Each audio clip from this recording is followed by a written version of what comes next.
السلام عليكم وكل عام وانتم بخير. الاهلي وباتشوكا ماتش يعني عامل زي اللي لابس قميص ومش لابس بنطلون من تحتيه. نظبط في الهجوم يروح الدفاع. منظر الدفاع بتاعنا مش دفاع فريق بيلعب في كاس عالم يا جماعه. اللعيبه اللي ورا دي جايه بتطفش، مش جايه تلعب كوره.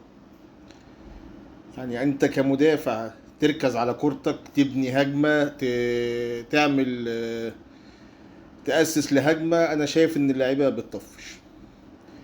تاري والعش والبطيخ ده كله، مش عارف يا جماعة هنلعب كأس عالم إزاي. حاجة تاني، أنا مش عارف هل أنا بس ولا في غيري. يعني كابتن مروان عطية أنت على دماغي وكل حاجة، بس مش عارف، أنا مش شايفك دولي بصراحة يعني.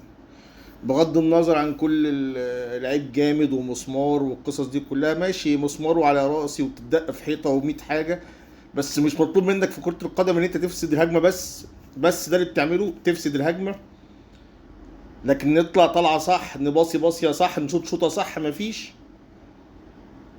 طب ما انت كده يا ابن الحلال بنلعب 10، ما انت كده مش معانا.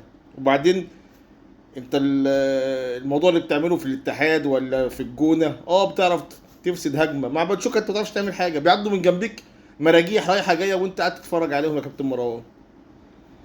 انا مش عارف هل انا ظلمك ولا انت كده فعلا. هل الكابتن حسين الشحات كذلك يعني؟ اللهم صل على النبي، على تريزيجيه الكرة جايه له ساعة الجون، جايه له وحشة، رقص وقطم في ثانية وجاب جون.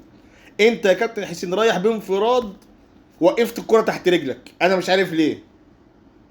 يعني المطوشة دي احنا مش بنلاعب الكروم ولا بنلاعب الالومنيوم.